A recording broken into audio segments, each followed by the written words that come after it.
জাতীয় নাগরিক পার্টির জুলাই পদযাত্রা ঠেকাতে গোপালগঞ্জে বিভিন্ন সড়ক অবরোধ করেছেন নিষিদ্ধ ছাত্রলীগের নেতাকর্মীরা। পুলিশের গাড়িতে আগুন দেওয়ার পাশাপাশি ভাঙচুর করা হচ্ছে ইউনোর গাড়ি।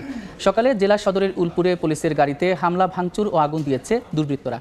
আহত হচ্ছেন 3 পুলিশ সদস্য। সকালে নিষিদ্ধ ঘোষিত ছাত্রলীগের নেতাকর্মীদের জড়ো হওয়ার খবর পেয়ে উলপুরে যায় পুলিশ। এই সময় পুলিশের গাড়িতে হামলা চালায় দুর্বৃত্তরা। গাড়িটি ভাঙচুরের এক পর্যায়ে আগুন দেয় তারা। মারধর করা হয় 3 পুলিশ সদস্যকে। আহতদের সদর হাসপাতালে চিকিৎসা দেওয়া হচ্ছে। এদিকে সদর উপজেলার নির্বাহী কর্মকর্তার গাড়িও ভাঙচুর করা হচ্ছে। মারধরে আহত হয়েছেন চালক।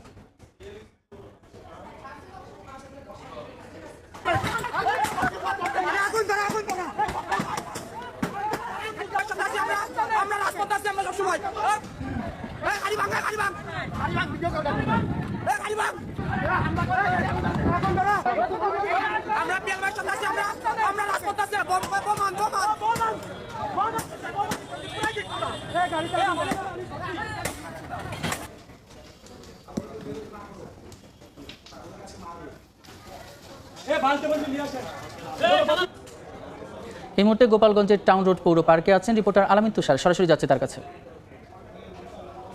তুষার, বৃষ্টি চলে আসার কারণে যারা আসলে এখানে আশেপাশে ছিলেন তারা আসলে স্টেজে আসলে যেহেতু ছাউনি আছে সেখানে আসলে অবস্থান নিয়েছেন। যদিও এখানে এর আগে কিছু বেশ মানুষজন কিন্তু আসলে এখানে অবস্থান করছিলেন এবং আমরা অল্প সময়ের মধ্যে কিন্তু আমরা দেখতেই পাচ্ছি যে এখানে বৃষ্টি চলে আসছে এবং যারা আশপাশে যারা আসলে অবস্থান করছিলেন এখানে, তারপরে অনেকে যে ছাতা মাথায় নিয়ে কেউ আসলে যেই চেয়ারগুলো রয়েছে সেই চেয়ারগুলো মাথায় দিয়ে কিন্তু তারা তাদের জায়গা থেকে চেষ্টা করছেন নিজেকে আসলে বৃষ্টি থেকে বাঁচানোর জন্য। এবং আশপাশে যারা ছিলেন তারা আসলে অনেকে স্টেজে অবস্থান নিয়েছে। এবং এখানে এর বাইরেও আমরা জানতে পেরেছি যে এই যে আজকের কর্মসূচি, সেই কর্মসূচি লক্ষ্য করে যেহেতু বরিশাল থেকে আসলে পদযাত্রাটি আসছে, তারা আসলে এখানে পথসভায় অংশগ্রহণ করার জন্য নেতাকর্মীরা সেখানে আসলে পথের বিভিন্ন জায়গায় নাকি এরই মধ্যে বাঁশ দিয়ে আগুন জ্বালিয়ে আসলে সেই রাস্তা ব্যারিকেড করার চেষ্টা করা হয়েছে। এর বাইরেও সকালে যেমন আমরা পুলিশের গাড়িতে হামলার তথ্য পেয়েছি, ঠিক একইভাবে আমরা জানতে পেরেছি যে নিষিদ্ধ ঘোষিত যে আওয়ামী লীগ এবং ছাত্রলীগের যারা আসলে নেতাকর্মী যারা রয়েছেন তাদের অনেকেই কিন্তু এখানে কিন্তু বিভিন্ন জায়গায় তাদের অবস্থান করেছেন। এবং এখানকার যারা যে উপজেলা ইউনোর যিনি ইউনো, তিনি কিন্তু আসলে উপজেলার যে সদর উপজেলার ইউনো, তিনি কিন্তু আসলে হামলার তার গাড়ি বহরে কিন্তু হামলা হয়েছে। তিনি যদি আহত হননি, তবে তার যিনি আসলে গাড়ি চালক রয়েছেন তিনি আহত হয়েছেন এমন তথ্য কিন্তু আমরা পেয়েছি এখনো। এবং সদর উপজেলায় এবং আরেকটি অংশে যেমন পুলিশ সদস্যদের গাড়িতে যে হামলা হয়েছিল এবং আগুনের ঘটনা হয়েছিল, সেখানে কিন্তু 3 জন মতো পুলিশ সদস্য আহত হন এবং তাদের 3 জনকে কিন্তু সদর হাসপাতালে কিন্তু ভর্তি করা হয়েছে।